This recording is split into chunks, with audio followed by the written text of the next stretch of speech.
Kahanga-hanga pala ang talino nitong si Justice Marvic Leonen kung talagang gusto niya matuklasan o mahanap ang katotohanan tungkol sa isang issue.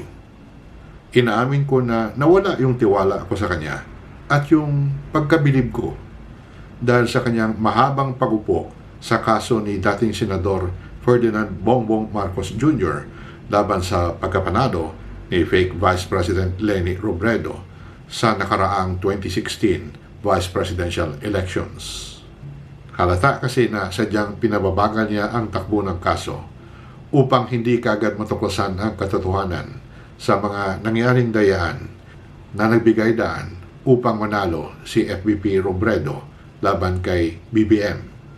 Pero nitong nakaraang Martes, ika-2 ng Pebrero 2021, malaki ang gulat ko sa mga naging pahayag ni Justice Leonen habang ini-interpolate niya o tinatanong ang isa sa mga abogado ng mga petitioners sa kaso laban sa anti-terror law. Isang bahagi ng napakahabang hearing. Aba, umabot hanggang gabi ang hearing mula alas 2:30 ng hapon. Ang talagang nakatawag ng aking pansin.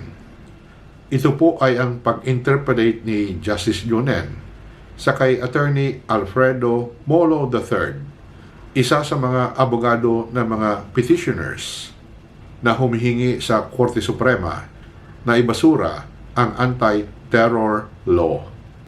Dating estudyante ni Justice Leonen, itong si Attorney Molo sa UP College of Law, na ngayon ay siya rin ay isang professor na rin sa paaralang yon. Pakinggan po natin itong maiksing bahagi ng mga katanungan ni Justice Leonen tungkol sa mga sinasabi ni Attorney Molo na nagkaroon ng tinatawag na chilling effect o magtatanim ng matinding takot sa isip ng taong bayan at mabawasan o curtail yung kanilang freedom of expression. Hindi kumbinsido si Justice Leonen sa mga pahayag ng kanyang dating estudyante. Pinaalala niya sa kay Attorney Molo na meron po tayong batas noong 1939 pa ipinasa ng Kongreso na ito po ay batas hanggang dumating po yung People Power Revolution noong Pebrero 1986 tungkol sa inciting to sedition. Puna ni Justice Leonen, mas nakakatakot nga yun kung isipin natin dahil mas maluwa nga yung pagkasabi doon ng batas tungkol sa kasalanang sedition at mas nakakatakot yun i-compare ngayon sa anti-terror law.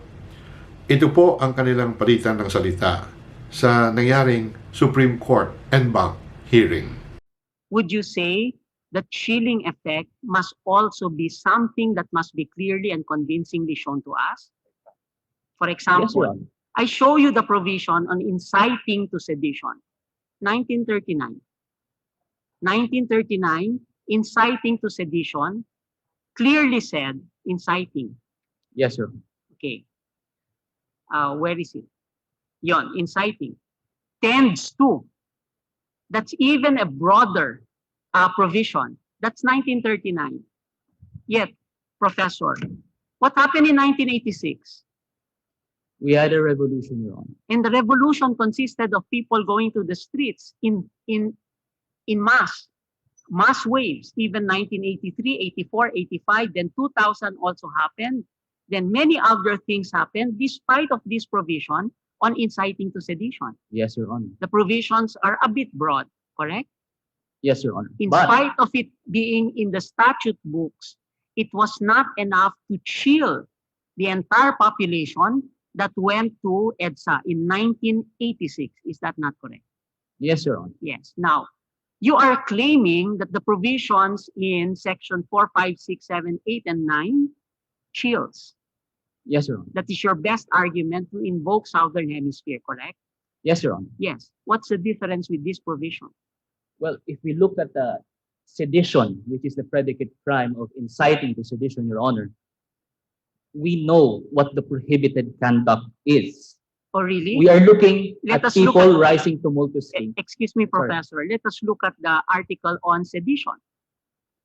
and see how dangerous it might be. To prevent the promulgation or execution of any law or the holding of popular election. To prevent the national government or any provincial or municipal government or any public officer thereof from freely exercising its or his function, or prevent the correction of any administrative error. You know my prediction? If you were alive in 1939, you would have filed a petition with the court. Yes, Your Honor. But I would also point to the first part. But you see what I am aiming at? Yes, What Your I'm Honor. aiming at is, should there now be a sort of a limitation on what is meant by chill in terms of freedom of expression?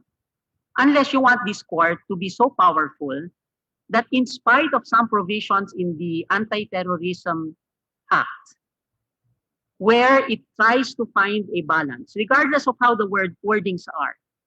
So for example, in section 4, subparagraph E, correct?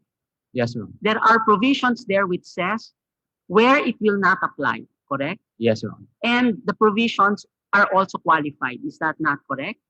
Section E, Yes, Your Honor. right?